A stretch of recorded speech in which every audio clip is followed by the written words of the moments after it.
Bismillahirrahmanirrahim. Assalamualaikum warahmatullahi wabarakatuh.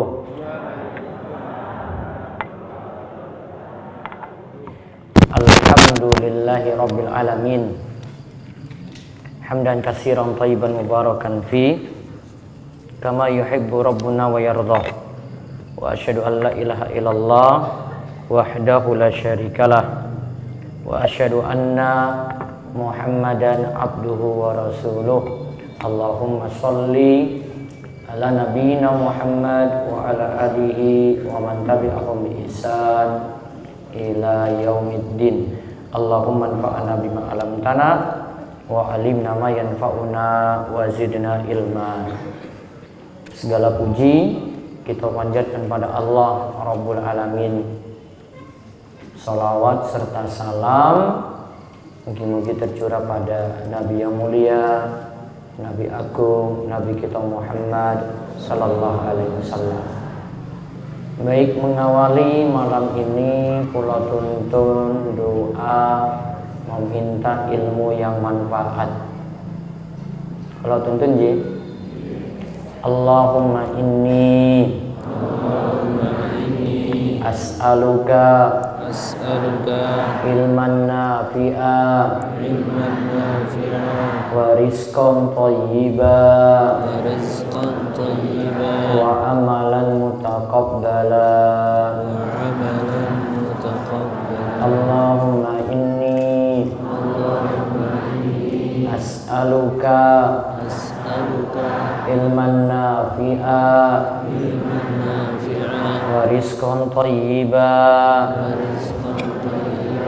wa amalan mutaqabbala.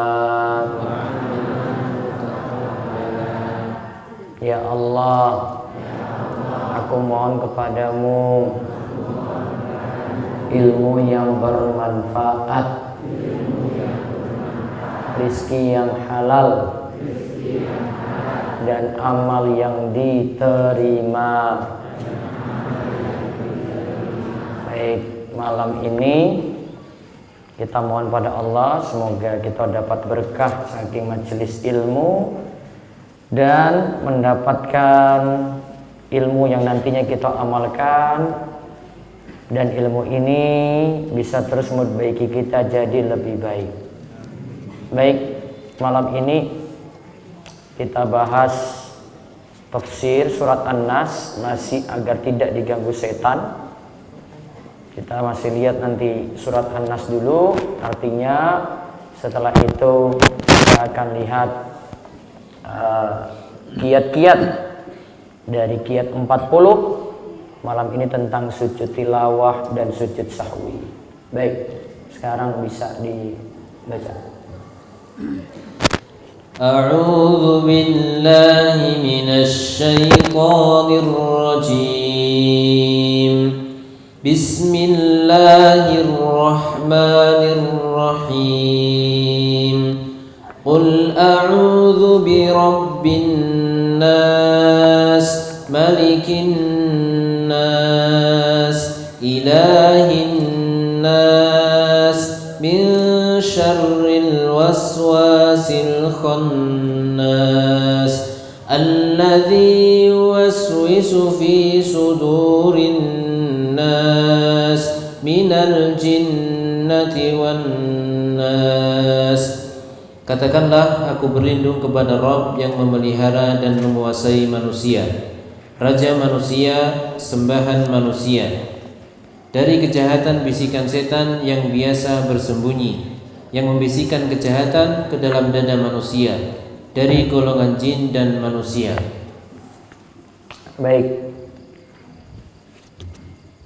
kita lihat tadi masih seputar surat An-Nas. Silakan dibuka di buku halaman 130. Masih kiat agar tidak diganggu setan. Malam ini kita bahas yang ke-14. Ke-14 itu apa belum ya? Hah? 15 ini gini. Ke-15 14. Kita bahas yang ke-14 dan ke-15. Nah, nanti yang ke-15 ini kaitannya dengan sujud sahwi. Nanti ada bahasan fikih yang Bapak Ibu bisa perhatikan dengan baik. Nah, dua hal ini agar kita tidak diganggu setan. Ada santri-santri DS itu ya, anak-anak yang remaja ada di mana? Mana? Bagi kawan-kawan ya. Baik, dibaca. Ke-14 sujud tilawah. Dari Abu Hurairah radhiyallahu anhu, Rasulullah sallallahu alaihi wasallam bersabda. Nah, lihat, perhatikan ini hadis menjelaskan tentang sujud tilawah. Sujud tilawah adalah sujud yang dilakukan di dalam sholat atau di luar sholat ketika kita membaca ayat yang kita sebut dengan ayat sajadah. Ulang. Sujud tilawah adalah sujud yang dilakukan di dalam sholat maupun di luar sholat ketika membaca ayat yang disebut ayat apa? Sajadah, di mana isi ayat sajadah di situ adalah perintah untuk sujud. Isi ayat sajadah itu perintah untuk sujud. Ada kurang lebih 15 surat di dalam Al-Quran. Ada 15 surat dalam Al-Quran. Maaf, 15 ayat dalam Al-Quran yang kita diperintahkan untuk sujud tilawah. Ada satu surat saja yang terdapat perselisihan ulama. Dan suatu surat ini tidak disetujui oleh ulama Syafi'iyah juga. Masih ada perselisihan. Nah, coba kita lihat hadisnya. Iza qara'a ibnu Adam. Ketika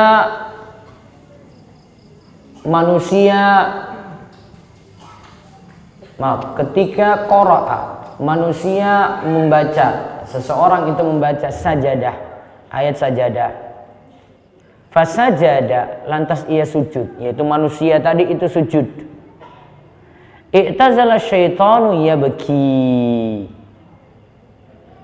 Setan itu pergi, i'tazala menjauh, dalam keadaan yabki. Yabki ini kedudukannya kalau dalam kalimat bahasa Arab, yabki ini kedudukannya hal. Kalau diterjemahkan dalam keadaan menangis. Setan itu dalam keadaan apa? Menangis. Dia pergi karena lihat manusia tadi sujud. Kemudian setan itu pergi menjauh dalam keadaan apa? Menangis. Yaqulu ya wailahu umira ibnu adama bisujudi fasajada falahul jannatu wa umirtu bisujudi fa abaitu faliyan naru. Setan tadi pergi menangis. Ia katakan gini, ya wailahu, celaka aku. Umira ibnu Adam, manusia itu diperintah sujud. Mereka itu mau sujud. Fasajadallahu, mereka itu mau sujud kepada Allah.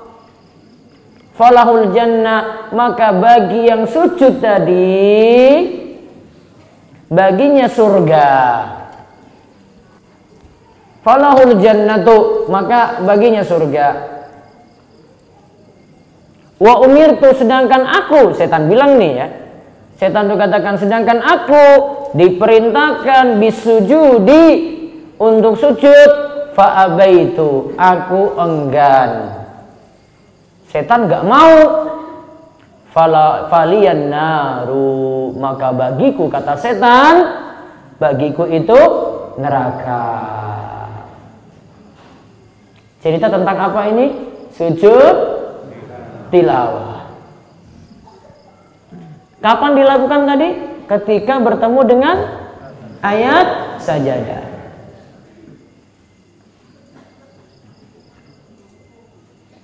Misalnya pada ayat wa idza quri'a 'alaihimul qur'anu la yasjudun. Ketika dibacakan kepada mereka ayat yaitu Al-Qur'an, mereka nggak mau sujud.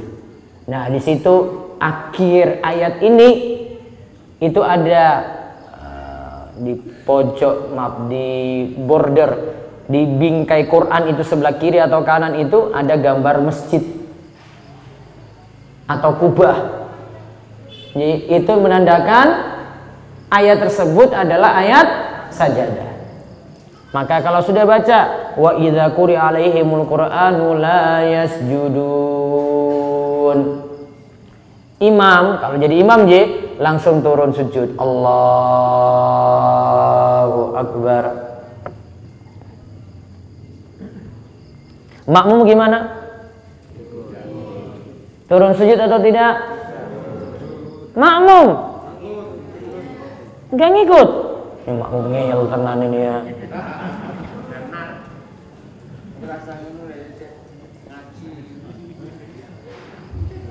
Kalau imamnya sujud apa tadi? Tilawah, makmum juga ikut sujud. Berarti kalau imamnya tidak sujud ketika baca ayat sajadah, tidak sujud tilawah, makmum tidak perlu sujud. Hukumnya sujud tilawah ya menurut jumhur itu sunnah, tidak wajib. Apa yang dibaca ketika turun sujud tadi? Turun seperti biasa, Allahu Akbar.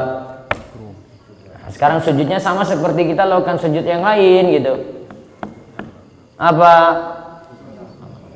Yang paling kuat cukup baca sujud biasa saja, sudah cukup. Ada juga beberapa doa ketika sujud tilawah yang lainnya juga, namun kalau nggak hafal bisa membaca seperti bacaan sujud biasa.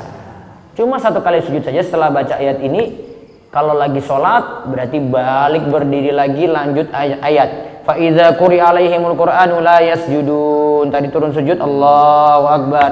Sudah sujud satu kali terus bangkit lagi Allahu Akbar. Tak balil ladzina kafaru yukadzibun wallahu a'lamu bima yu'un sampai selesai.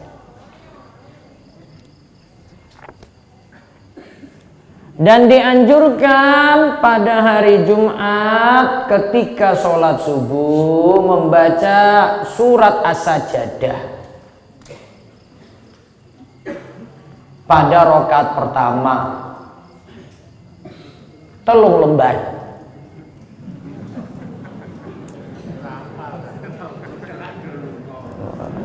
Mazhabnya mazhab kuluhu soalnya. Rakaat kedua baca surat Al-Insan. Baca surat apa? Al-Insan. Nah, di rakaat pertama tadi baca surat As-Sajadah, tengah-tengahnya itu ada ayat sajadah.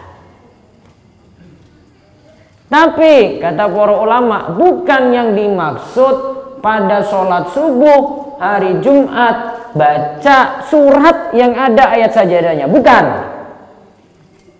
Tapi disuruh baca apa?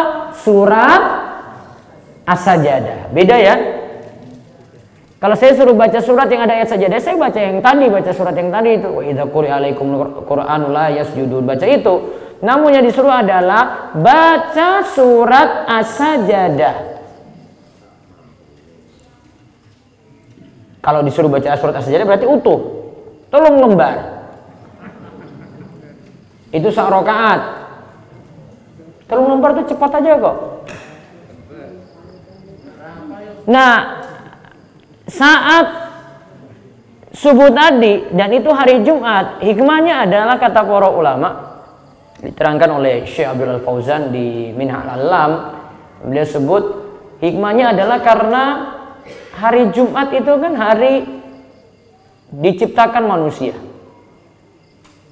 Hari kiamat nanti terjadi pula pada hari Jumat. Jadi kiamat itu terjadinya pada hari Jumat. Jumat besok loh ini.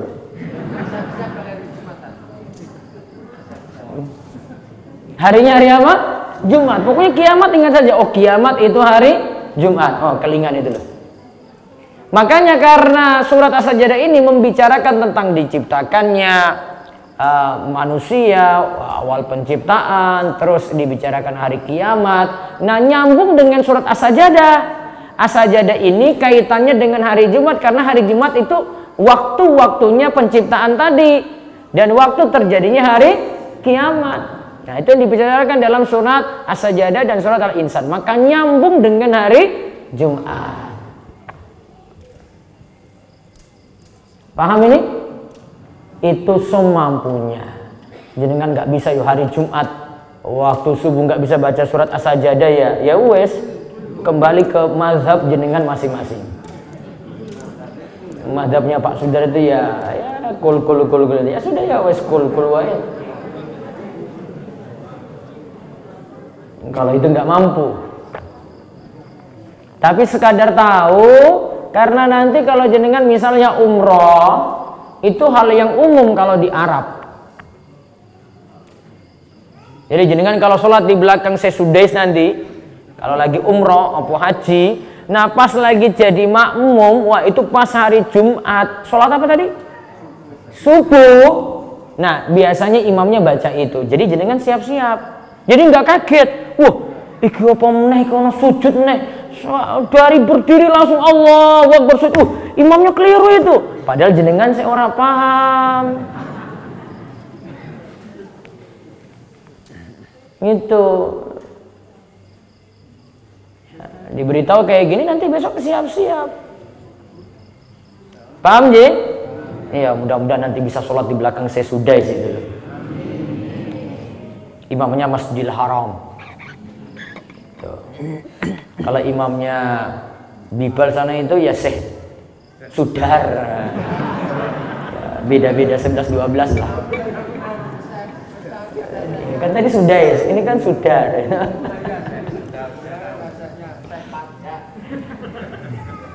Mohon Ji. Kalau lagi baca di luar sholat, ketemu ayat sajadah lagi, sujudnya biasa. Jadi kan dari posisi duduk, pegang Al-Quran, Al-Qurannya itu taruh tempat tinggi dulu. Jangan mau sujud tilawah Al-Quran taruh di lantai. Itu kira-kira hormat Al-Quran nggak itu? Al-Quran, Al-Quran taruh di lantai gitu, itu nggak muliakan Al-Quran, karena Al-Quran itu kalamullah, firman Allah. Letakkan di tempat yang tinggi. Jadi pas mau turun sujud tilawah nah jenengan taruh posisi tinggi dulu. Oh taruh meja ini, tek, langsung jenengan turun sujud Allahu Akbar, tek, satu kali sujud baca seperti doa sujud biasa, terus bangkit lagi Allahu Akbar. Disunahkan yang dengar, yang perhatikan ayat sajadah tadi dibaca, walaupun yang lain itu lagi aktivitas yang lain, namun dia perhatikan surat ini dibaca, dia ikut sujud juga. Pak Sudar baca ayat sajadah, baca Quran, terus Pak Parjo dengar di situ, oh itu ayat sajadah. Pak Sudar sujud tilawah, Pak Parjo di sana ikut lagi Allahu Akbar. Paham? Paham ini? Sudah, sekarang ke 15 sujud sahwi. Nah, dibaca dulu. Dari Abu Sa'id Al-Khudri radhiyallahu anhu, Rasulullah sallallahu alaihi wasallam bersabda. Nah, langsung baca artinya. Apabila salah seorang dari kalian ragu dalam sholat, kemudian ia tidak mengetahui berapa rakaat, 3 ataukah 4 rakaat, hendaklah ia membuang keraguan dan ambillah yang yakin. Kemudian sujudlah 2 kali sebelum salam. Jika ternyata ia sholat 5 rakaat, sujudnya telah mengenapkan sholatnya. Lalu jika ternyata sholatnya memang 4 rakaat, sujudnya tersebut sebagai penghinaan pada setan. Taib. Hadis riwayat Muslim. Lihat. Idza syakka ahadukum fi sholatihi. Jika salah seorang di antara kalian ragu dalam sholatnya, jenengan itu ragu, kita ini ya, bukan saya aja, bukan jenengan aja, saya juga ini. Ketika kita sholat tuh biasanya ragu jumlah rakaat. Itu apalagi kalau sholat waktu siang itu zuhur ngasar. Betul toh Pak Imam? Baik, Pak Imam, Pak Parja, pernah toh? Pernah. Pak Muji, pernah. Pak Sudar, nah, pernah juga. Ragu dalam sholatnya. Falam yadri kam sholat, dia tidak tahu, dia tidak bisa menegaskan atau dia tidak yakin berapa jumlah rakaat dia sholat. Salasan am arba'an, apakah sholat 3 rakaat ataukah 4 rakaat. Falyatrah, maka buanglah asyakka, buanglah keraguan tadi. Waliyamni alam mastaikona, dan pilih yang yakin. Dan pilih yang apa? Yakin. Nah, kata kalau pilihan dari mazhab Syafi'i itu, kita misalnya, saya ini ragu ini 3 atau 4, maka mending nambah. Saya 3 atau 4, maka mending nambah. Berarti dia artinya pilih yang sedikit. Ya kan? Pilih yang sedikit. Berarti ketika bingung milih 3, ini sudah 3 rakaat atau 4, berarti milih yang sedikit. Milih berapa? 3. Dia milih 3. Terus disebutkan summa yasjud, kemudian sujud. Sajadata ini 2 kali sujud. Qabla ayyusallima, dan sujudnya sebelum salam. Berarti sujud sahwinya itu sebelum salam. Fa in kana shalla khamsan, jika ternyata kok jadinya sholatnya itu jadi 5 rakaat, syafa'na lau sholatahu, maka sholatnya tadi sudah digenapkan, artinya sudah ditutupi tadi keraguan dengan sujud sahwi. Wa in kana shalla itmaman li arba'in, jika sholatnya itu sempurna, kok ternyata memang 4 rakaat, kanata targhiman li syaitani, maka 2 kali sujud dalam sujud sahwi tadi sudah menghinakan setan. Sudah menghinakan apa? Setan. Baik, sekarang kita lihat pengertian sujud tilawah. Sujud tilawah, sujud apa tadi? Sahwi. Sujud sahwi adalah sujud yang dilakukan karena ada kekurangan dalam sholat. Ingat kalimat saya ya. Sujud yang dilakukan karena ada kekurangan-kekurangan dalam sholat. Kekurangan sini maksudnya kesalahan-kesalahan, keluputan-keluputan. Gak hanya alasannya karena lupa, ya, masih umum gitu. Pokoknya ada kekurangan atau kesalahan di dalam sholat. Kita tutup dengan sujud apa tadi? Sahwi. Nah, coba kita lihat sebab sujud sahwi. Di sini saya ambil dari Al-Fiqh Al-Manhaji ala mazhab Imam Asy-Syafi'i. Nah, dibaca sujud sahwi disebabkan karena satu, meninggalkan sebagian dari sunnah ab'ad, seperti meninggalkan tasyahud awal. Taib. 2, ragu akan jumlah rakaat. Solusinya adalah memilih jumlah rakaat yang paling sedikit, lalu menyempurnakan yang sisa. Setelah itu melakukan sujud sahwi. 3, melakukan perbuatan yang diharamkan dalam keadaan lupa. Jika hal tersebut dilakukan sengaja, sholatnya batal. Seperti tidak sengaja berbicara sedikit dalam sholat atau tidak sengaja menambah rakaat. Taib. 4, memindahkan perbuatan sholat yang merupakan rukun atau sunnah ab'ad atau surah ke selain tempatnya. Misalnya membaca surah Al-Fatihah ketika tasyahud dan membaca surah yang seharusnya dibaca setelah surat Al-Fatihah saat i'tidal. Taib. Sekarang lihat yang pertama, meninggalkan sebagian dari sunnah ab'ad, seperti meninggalkan tasyahud awal. Sudah pernah dengar sunnah ab'ad? Apa sunnah ab'ad? Apa sunnah abad? Pak Parjo? Mesti ulangi kok. Apa Pak Sudar?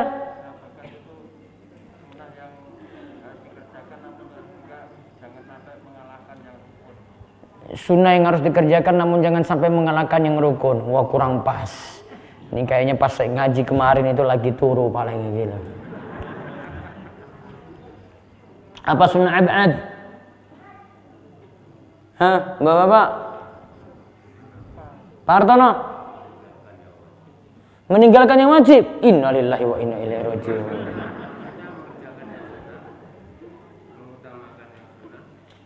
Mbok sing jelas. Guru ngajimu siapa toh, Pak?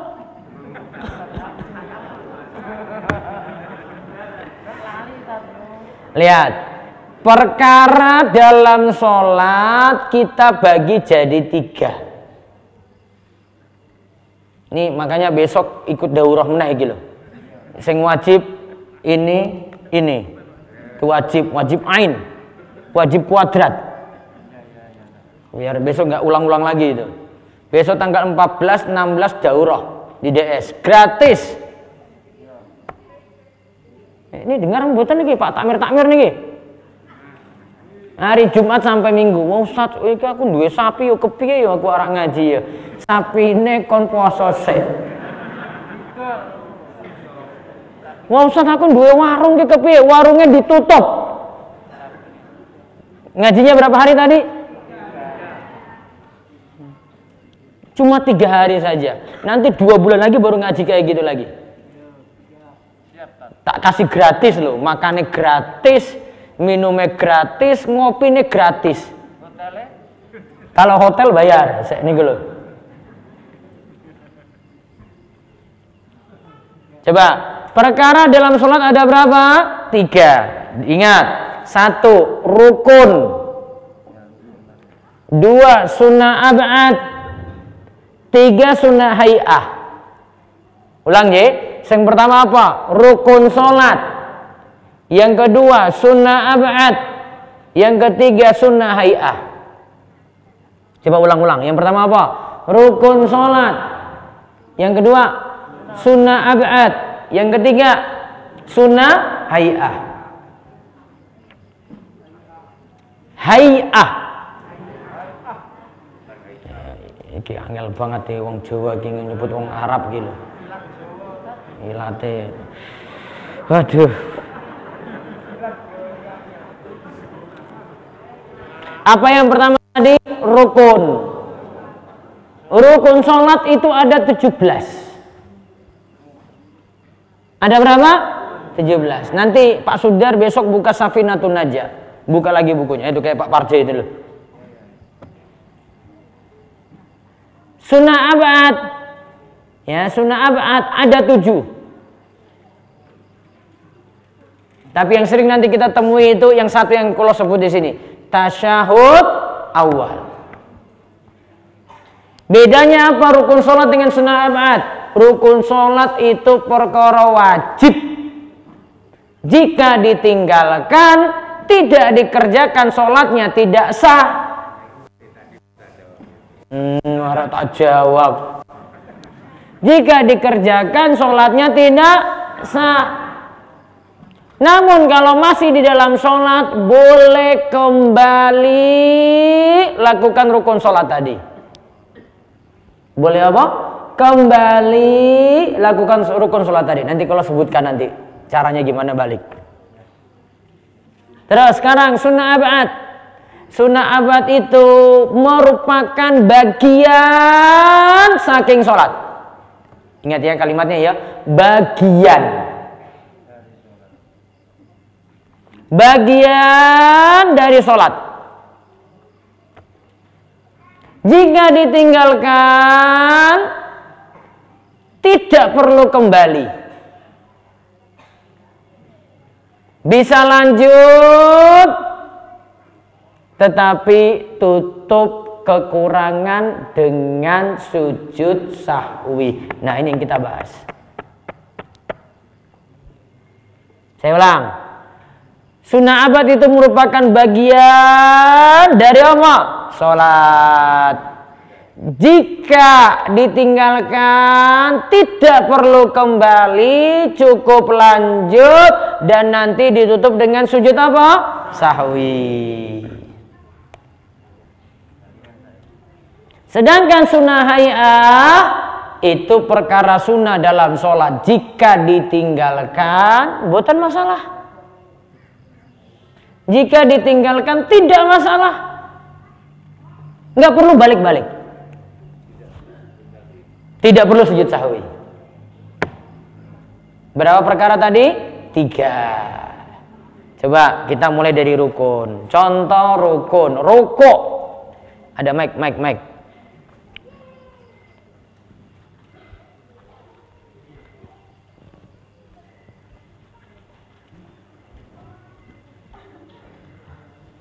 Lihat, rukun sholatnya adalah rukuk. Misalnya ini dari posisi berdiri, dia tidak rukuk. Rukuk ditinggalkan, lali loh ini. Habis. Lam yalid wa lam yulad wa lam yakul lahu kufuwan ahad. Allahu akbar. Apa yang ditinggalkan? Apa yang ditinggalkan? Disuruh apa tadi? Balik. Balik kemana? Mana yang ditinggalkan? Rukuk. Berarti baliknya ke rukuk. Balik ke tempat yang belum dilakukan.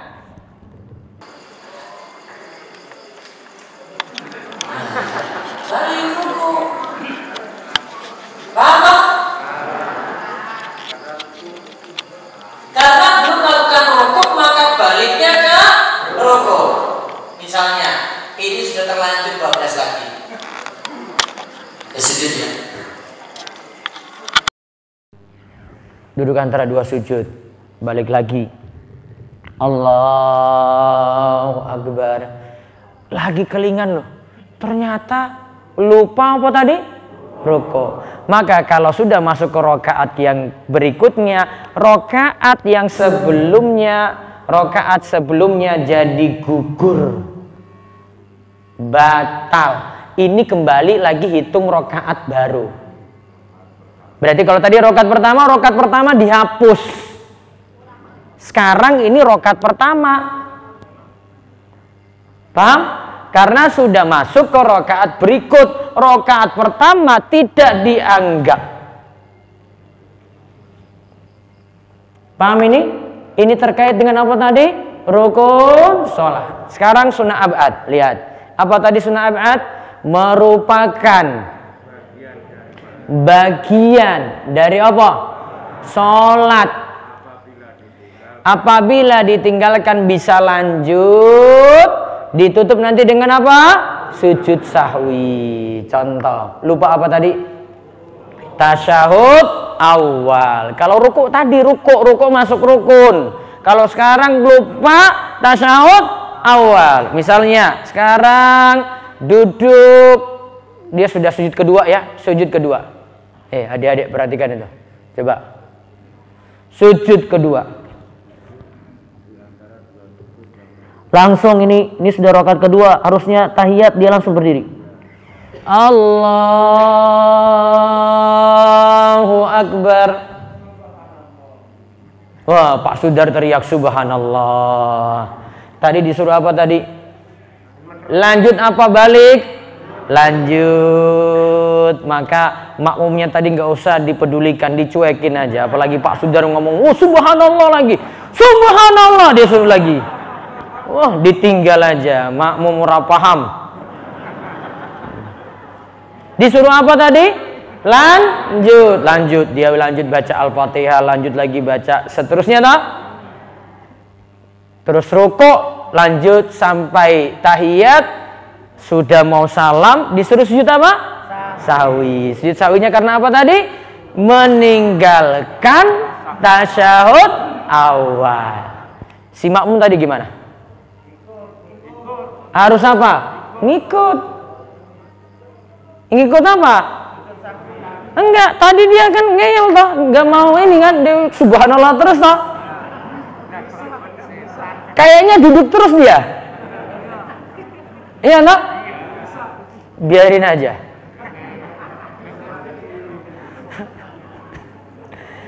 Seandainya dia ngeyel kayak gini, ya jangan dia, nanti kasihan nanti dia lagi ya. Seandainya ada maum yang ngeyel seperti itu, dibiarkan. Ketika dia nyelisih imam seperti ini, dia dianggap niat mufarokoh, keluar dari sholat berjamaah. Karena tidak mau patuh sama imam. Dia menyelisihi perkara yang imam lakukan. Imam lanjut makanya, nggak usah lihat yang di belakang, lanjut. Gitu nje. Sekarang keadaannya sudah ngadeg berdiri. Ada imam yang belum tahu lagi boleh kembali duduk tahiyat atau tidak. Tadi kalimatnya apa? Disuruh apa? Lanjut. Berarti boleh balik atau tidak? Boleh balik atau tidak?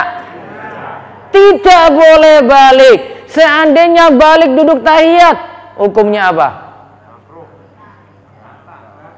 Batal. Kenapa?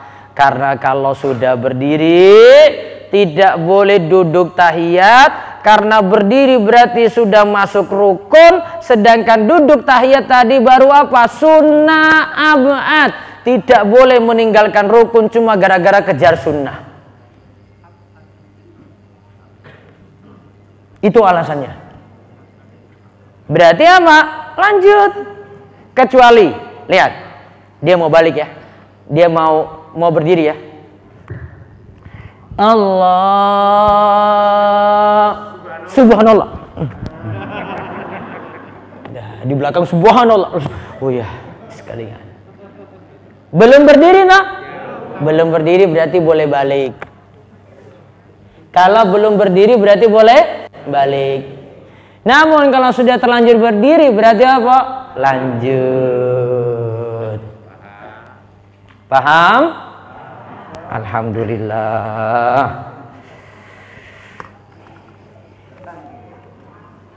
Terus yang kedua, ragu akan jumlah rakaat. Solusinya adalah memilih jumlah rakaat paling sedikit. Berarti tadi apa? Ragu jumlah rakaat 3 atau 4. Milih berapa? 3. 2 atau 3. Milih berapa? 2. Maka nanti dia tinggal menyempurnakan yang sisa. Kalau dia milih 3 atau berarti tinggal tambah lagi. Ini sudah rakaat ketiga, tambah lagi sak rakaat. Terus dia mau salam, nanti lakukan sujud apa? Sahwi. Paham ini? Ya. Sekarang yang ketiga, melakukan perbuatan. Perbuatan ini diharamkan, tapi dia melakukannya dalam keadaan lupa. Jika hal tersebut disengaja, sholatnya batal.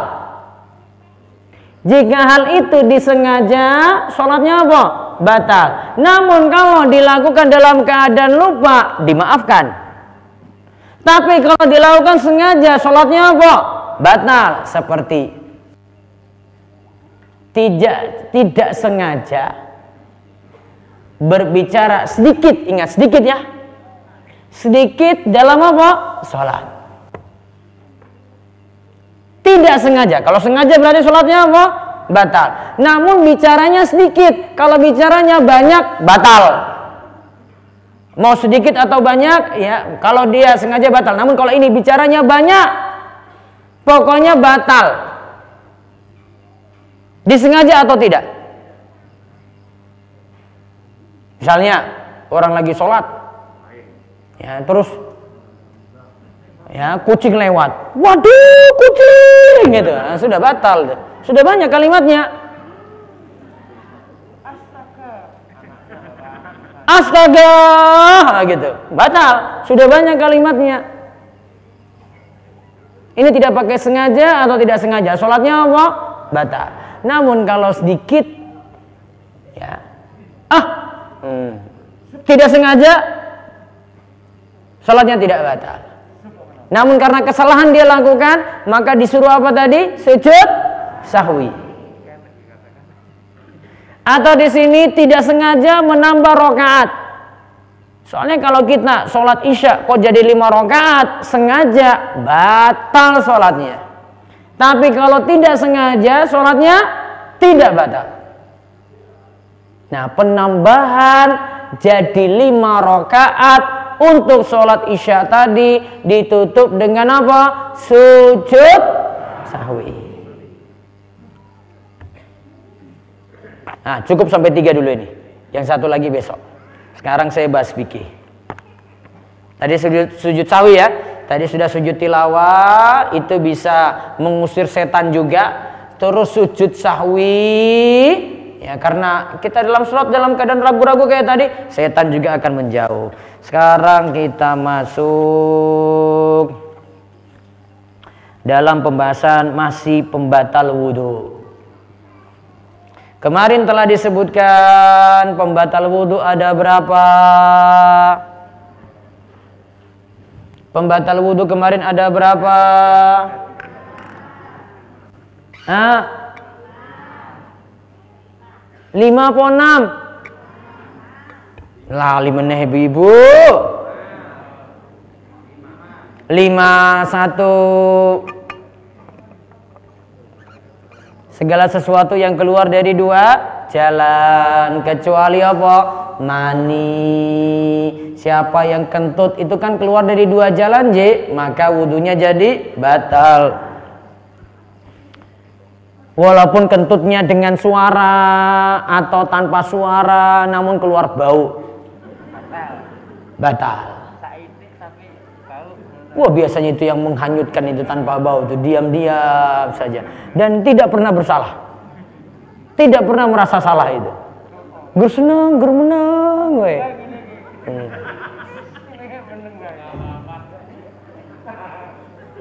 Segala sesuatu keluar dari 2 jalan kecuali apa? Mani. Karena mani itu ketika keluar maka disuruh mandi junub, disuruh mandi besar, bukan disuruh wudhu. Terus pembatal yang kedua, hilangnya akal atau kesadaran. Bisa jadi karena tidur, bisa jadi karena pingsan, bisa jadi karena kesurupan, bisa jadi karena penyakit ayan, bisa jadi karena mabuk. Maka wudunya jadi batal. Yang ketiga, bersentuhan basyaratai, yaitu bersentuhan kulit antara laki-laki dan perempuan. Kabiroin. Kabiroin di sini artinya sudah sama-sama besar. Walaupun masih anak-anak belum balik, namun sudah punya kecenderungan pada perempuan, saling bersentuhan, wudunya batal. Ajnabiyain, yaitu ajnabi. Ajnabi di sini maksudnya bukan mahram. Berarti suami istri masuk, karena suami istri itu bukan mahram. Min ghairi hail, tanpa ada pembatas. Dalilnya adalah surat Al-Maidah ayat 6, aula mastumun nisa. Tadi syaratnya 5 ya. Lihat. 1, bersentuhan apa? Kulit ketemu apa? Kulit. Ini kulit ketemu kulit ya? Ketemu kan? Baik ketemunya sengaja atau tidak sengaja. Ya. Kulit dengan hidung ketemu toh? Masih kulit kan ini? Masih kulit. Namun kalau kulit dengan gigi, berarti bukan. Hingga batal. Gigi bukan kulit. Ya nak? Gigi bukan kulit. Bersentuhan kulit dengan kuku. Bukan batal. Bersentuhan kulit dengan apa? Rambut. Boten batal. Paham ini? Terus yang kedua, antara laki-laki dan perempuan, berarti sesama laki-laki tidak batal. Terus sama-sama punya kecenderungan syahwat. Syarat ketiga. Syarat yang keempat, ajnabiyain, bukan mahram. Tadi suami istri mahram apa bukan? Punya hubungan mahram? Tidak, makanya boleh nikah. Berarti pembahasan kita di sini termasuk pembahasan suami dan istri. Min ghairi hail, tanpa ada kain semisal ini. Ini ada pembatas nih. Maka kalau misalnya suami nyentuh kainnya, gamisnya istri, boten batal. Istri nyentuh pecisnya suami, boten batal. Paham Pak? Kenapa kalau suami istrinya kok jadi batal, kok dengan mertua nggak batal? Karena dengan suami istri itu punya nafsu. Kalau dengan mertua, boten Pak. Kalau dengan anak perempuannya sendiri, boten. Namun kalau dengan suami istri, kenapa? Karena punya nafsu. Paham ini? Mau istri sendiri ataupun istri orang?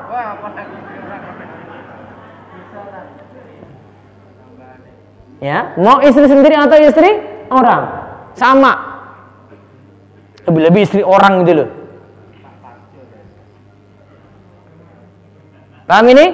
Baik.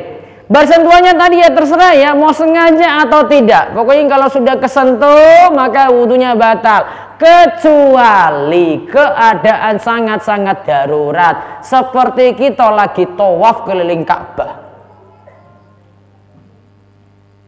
Itu pengecualian. Karena sesuatu yang sangat-sangat sulit dihindari, dimaafkan. Karena kalau keliling Ka'bah itu tawaf, wah itu pasti itu bersentuhan kanan kiri. Dimaafkan. Paham ini? Baik. Terus yang keempat, menyentuh kemaluan atau menyentuh dubur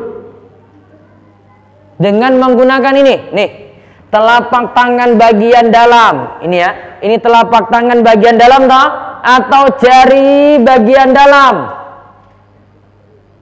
Baik menyentuh kemaluannya sendiri atau kemaluannya orang lain. Wudunya apa? Batal. Berarti kalau tidak menyentuh langsung, batal boten? Boten. Misalnya Pak Sudar pegang-pegang sarungnya, kena. Tapi nggak nyentuh langsung toh? Nggak nyentuh langsung, nggak batal. Pakai handuk nggak batal. Namun kalau nyentuh langsung batal. Apa bedanya tadi menyentuh antara suami istri dengan menyentuh kemaluan, bedanya apa tadi, coba lihat. Posisi tangannya tak? Kalau menyentuh kemaluan pakai ini. Kalau menyentuh suami istri itu bebas, mau pakai apa saja, yang penting kulit ketemu apa? Kulit. Kalau suami istri dua-duanya batal. Kalau saling bersentuhan. Iya tak? Namun kalau menyentuh kemaluan cuma orang yang menyentuh. Cuma orang yang menyentuh baru batal. Yang di sini tidak batal, kecuali kalau lawan jenis. Paham ini ya? Baik. Sekarang pembatal kelima. Pembatal kelima adalah makan daging unta. Daging apa? Sudah pernah makan belum? Kalau daging ayam berarti boten batal, daging sapi yang boten batal, lele yang boten batal, tempe ya boten batal. Pokoknya makan yang lain gak batal kecuali makan daging unta saja. Sudah? Terus dikatakan di sini, kalau wudu batal maka disebut berhadas. Ketika berhadas itu yang tidak boleh dilakukan itu 4 perkara. Pertama, tidak boleh lakukan sholat.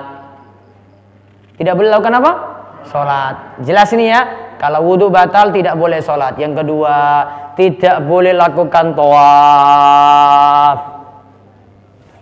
Yang ketiga, tidak boleh menyentuh mushaf. Ini misalnya Al-Quran, misalnya.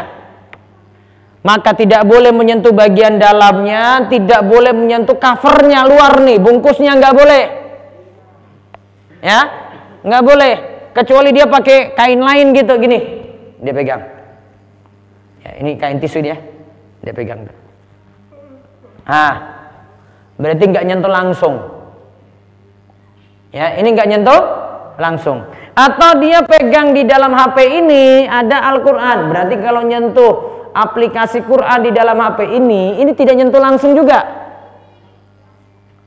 Karena yang disentuh itu layarnya, bukan nyentuh Al-Qurannya. Paham ini ya? Terus yang keempat, tidak boleh membawa mushaf. Kalau tadi nyentuh toh, ini sekarang dia bawa, mau pindahin, dia mau bawa kemana gitu. Harus dalam keadaan berwudu. Kecuali, ini misalnya Al-Quran, saya bawa dengan tumpukan barang lain. Al-Quran saya taruh di atasnya, saya bawa begini. Saya bawa Al-Quran tapi dengan tumpukan barang lain, boleh. Ini sudah tumpukan barang lain.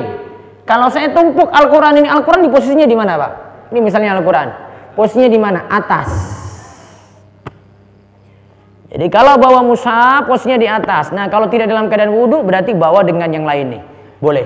Tapi kalau bawa sendiri tidak boleh. Wallahu a'lam bishawab. Semoga jadi ilmu yang manfaat.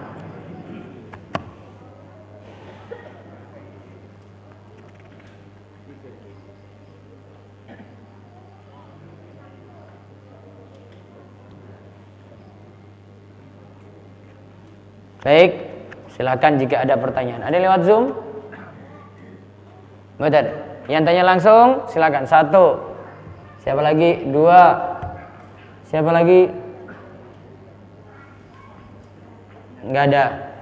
1, Pak. Monggo, mic-nya situ.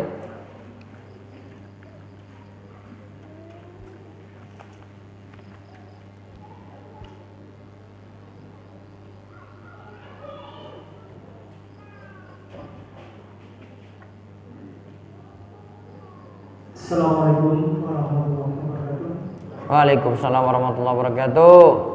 Yang saya tanyakan, di saat saya jadi imam salat, di saat saya melakukan salam, saya mengetahui bahwa makmum itu melakukan sujud salam. Bagaimana hukumnya makmum tersebut? Itu yang pertama. Yang kedua, makmumnya melakukan sujud salam. Imamnya Salam. Jadi di saat saya salam, assalamualaikum warahmatullahi wabarakatuh. Ini sholat apa ini? Sholat apa? Sholat fardu ya, sholat fardu waktu itu. Sholat subuh mungkin.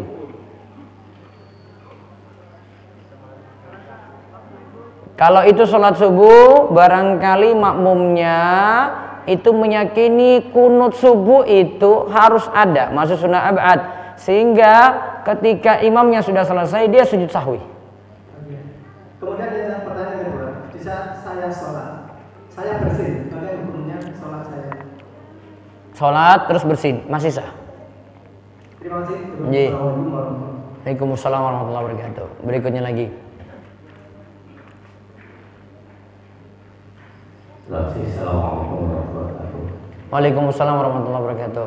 Ya, jalan yang pertama masalah sholat ataupun hukumnya sholat jenazah Ustaz. Jadi sholat jenazah itu saya pernah ngaji itu kok katanya tidak perlu wudhu karena itu tidak termasuk ada rukun dan arkan sholat. Nah, itu tidak tepat.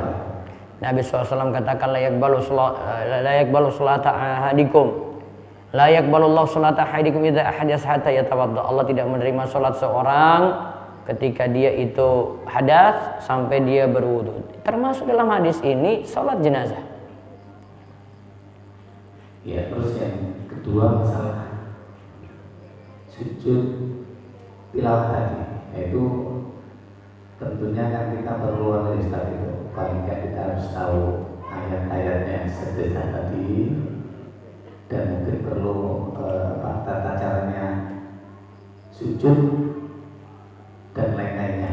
Itu kalau ayatnya sudah ada dalam Al-Quran, tandanya tadi yang ada kubah di kanan kiri itu, kanan atau kiri mushaf. Kemudian tata caranya cuma turun aja dari misalnya dalam sholatnya Allahu Akbar, turun, nanti makmum ikut, kemudian baca seperti bacaan sujud biasa. Terus setelah itu bangkit lagi Allahu Akbar, lanjut lagi bacaan surat. Jadi yang doa sajadah wajhiyya lillahi boleh juga, itu boleh. Salah satu bacaannya bisa sajadah wajhiyya lillahi dan seterusnya. Terima kasih. Itu masalah sholat jenazah tadi tetap harus pakai. Harus wudu. Yang cuma para ulama berselisih pendapat adalah sujud syukur, sujud syukur kan di luar sholat, sujud tilawah. Ya, kalau sujud sahwi kan tadi di dalam sholat saja. Kalau sujud syukur, sujud tilawah, kalau dilakukan di luar sholat, sebagian ulama membolehkan tanpa wudu. Namun lebih aman seperti pendapat jumhur, pendapat kebanyakan ulama tetap wudu. Terima kasih. Ya. Waalaikumsalam warahmatullahi wabarakatuh. Ada lagi? Ampun. Baik, sekali lagi pengumuman. Ada. Ya. Dari radio. Bismillah, Afwan Ustaz, penjelasannya tentang zihar dan apa hukumnya tentang zihar dan contohnya yang seperti apa kata-kata yang dilarang. Zihar itu mengatakan engkau seperti punggung ibuku. Kalimatnya cuma sebatas itu aja, punggung ibuku. Adapun kalau suami memanggil istri dengan panggilan ibu, dengan panggilan dek gitu ya, itu tidak masuk dalam kalimat zihar, karena zihar cuma spesifik pada kalimat engkau seperti punggung ibuku ya. Maka kalimat ini kalau di masa jahiliyah dulu ini kalimat talak, tapi kalau di masa Islam cuma disuruh bayar kafarat ya, cuma disuruh bayar kafarat, membebaskan satu orang budak, terus nanti ada bentuk puasanya, terus ada memberi makannya jika tidak mampu. Tapi tidak bentuknya kayak tadi menyatakan dia panggil istrinya dengan kalimat ibu, atau dia panggil istrinya dengan dek gitu ya, dengan panggilan saudara gitu ya. Itu tidak termasuk dalam kalimat zihar, dan itu panggilan tidak masalah. Ya, panggilan tidak masalah untuk istrinya sendiri dia panggil seperti itu. Beda dengan kalimat engkau seperti punggung ibu. Baik, pengumuman sebelum kami tutup, insya Allah tanggal 14-16 ada daurah di DS. Orang Gunung Kidul perlu daftar atau langsung datang? Hah? Langsung datang apa daftar? Hah? Pak Parjo? Langsung datang. Kadang suruh daftar, yo nggak daftar ya. Tiba-tiba nongol gitu ya, wes datang. Anggap seperti rumah sendiri. Ya.